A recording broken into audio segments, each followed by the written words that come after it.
भारतीय परंपरा में कहा जाता है कि लक्ष्मी केवल धन की देवी नहीं है, बल्कि वे संतुलन, व्यवस्था, संतोष और सही आचरण का प्रतीक भी मानी जाती हैं। जब हम कहते हैं कि लक्ष्मी घर में आती हैं या नहीं आती, तो इसका अर्थ केवल पैसों से नहीं, बल्कि उस वातावरण से होता है जहां सुख, शांति और स्थिरता बनी रहती है। शास्त्रों और लोक मान्यताओं में कुछ ऐसी आदतों और स्थितियों का उल्लेख मिलता है जिन्हें प्रतीकात्मक रूप से नकारात्मक माना गया है।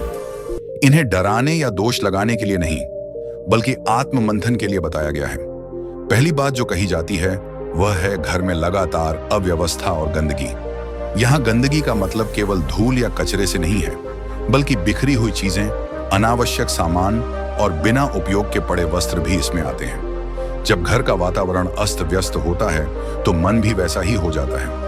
कई विचारक मानते हैं कि बाहरी अव्यवस्था आंतरिक असंतुलन को दर्शाती है।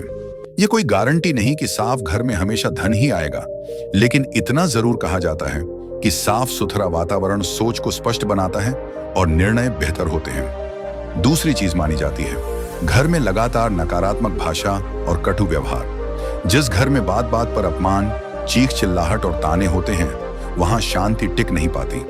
लक्ष्मी को करुणा और मधुरता से जोड़ा गया है। इसका सीधा अर्थ यह है कि जहां संवाद सम्मानजनक होता है, वहां सहयोग बढ़ता है। सहयोग से अवसर बनते हैं और अवसर से प्रगति होती है। इसे अंधविश्वास नहीं, बल्कि सामाजिक व्यवहार की सामान्य समझ के रूप में देखा जा सकता है। तीसरी बात है आलस्य और जिम्मेदारी से बचना। परंपराओं में कहा गया है कि जो व्यक्ति अपने कर्तव्यों से भागता है, वहां समृद्धि टिकती नहीं। यहाँ आलस्य का मतलब आराम करना नहीं, बल्कि अपने हिस्से का काम न करना है। यदि घर के सदस्य अपने अपने दायित्वों को लेकर उदासीन हो जाएं, तो अव्यवस्था स्वाभाविक है। यह बात आधुनिक जीवन में भी लागू होती है, क्योंकि जिम्मेदारी लेने से ही व्यवस्था बनती है।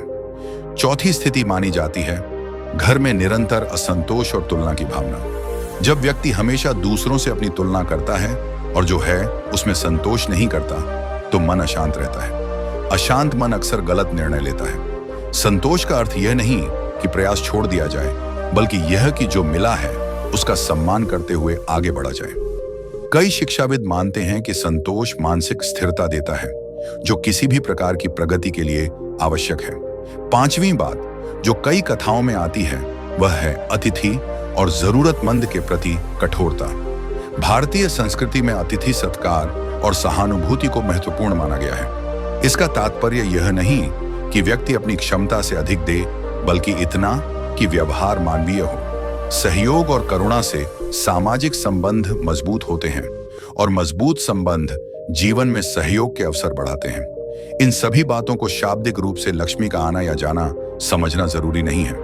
इन्हें जीवन प्रबंधन के संकेत की तरह देखा जा सकता है। जब वातावरण साफ, संवाद सकारात्मक, जिम्मेदारी स्पष्ट, मन संतुलित और व्यवहार मानवीय होता है, तो जीवन में स्थिरता आती है। स्थिरता से ही धीरे धीरे प्रगति संभव होती है। यही कारण है कि परंपराएं इन बातों को प्रतीकों के रूप में समझाती रही हैं, ताकि व्यक्ति अपने घर और जीवन को संतुलित रख सके। इसी संतुलन की चर्चा आगे बढ़ती है, क्योंकि केवल बाहरी चीजें नहीं, बल्कि कुछ आंतरिक आदतें भी घर के वातावरण को प्रभावित करती हैं और वहीं से आगे की कहानी शुरू होती है। और जब बात आंतरिक आदतों की आती है, तो सबसे पहले ध्यान जाता है सोच के तरीके पर। जिस घर में हर समस्या को केवल दुर्भाग्य मान लिया जाता है, वहां समाधान की संभावना कम हो जाती है। परंपराओं में इसे नकारात्मक दृष्टि कहा गया है। नकारात्मक दृष्टि का अर्थ यह नहीं कि कठिनाइयों को न देखा जाए, बल्कि यह कि उन्हें सुधार की संभावना के रूप में भी देखा जाए।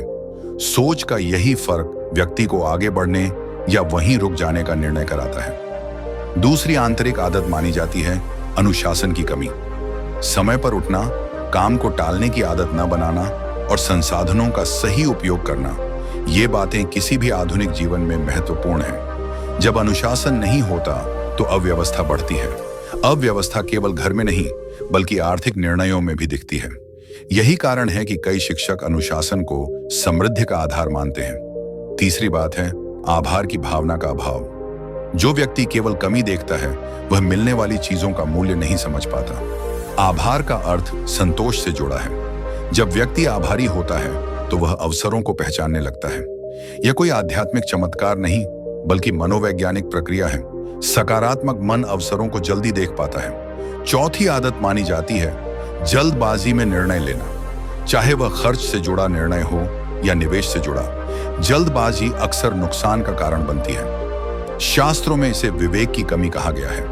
विवेक का अर्थ है सोच समझकर कदम उठाना। आधुनिक संदर्भ में भी यही सलाह दी जाती है कि किसी भी बड़े आर्थिक निर्णय से पहले जानकारी लेना और विशेषज्ञ की राय सुनना उपयोगी होता है।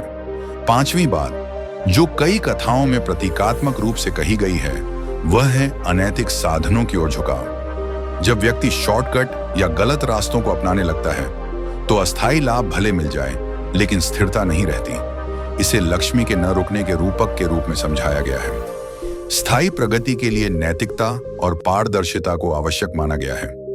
यहां यह स्पष्ट करना जरूरी है कि ये सभी बातें विश्वास, अनुभव और सामाजिक समझ पर आधारित हैं। इन्हें किसी प्रकार की गारंटी या अटल नियम नहीं माना जाना चाहिए। हर व्यक्ति और हर परिस्थिति अलग होती है। इस स्क्रिप्ट का उद्देश्य डर पैदा करना नहीं, बल्कि सोचने का एक दृष्टिकोण देना है। यदि बात आर्थिक फैसलों या निवेश की आए तो यह याद रखना जरूरी है कि ट्रेडिंग और निवेश में जोखिम होता है। कोई भी जानकारी केवल शिक्षा और समझ के लिए होती है। दर्शकों को अपने निर्णय स्वयं लेने चाहिए और किसी भी निवेश या वित्तीय कदम से पहले योग्य वित्तीय सलाहकार से संपर्क करना चाहिए। किसी भी प्रकार के गारंटी वाले लाभ, स्कैम या फर्जी वादों से सावधान रहना आवश्यक है। अंत में यही कहा जा सकता है कि लक्ष्मी का रुकना एक प्रतीक है संतुलित जीवन, जिम्मेदार आदतें और सकारात्मक सोच का। जब घर का वातावरण और व्यक्ति का व्यवहार संतुलित होता है तो जीवन में स्थिरता आने की संभावना बढ़ती है। यही परंपराओं का मूल संदेश रहा है, डर नहीं बल्कि समझ, अंधविश्वास नहीं बल्कि विवेक। ऐसी ही रोचक और भक्तिमय कहानियां आगे सुनने के लिए मेरे चैनल को सब्सक्राइब जरूर करें।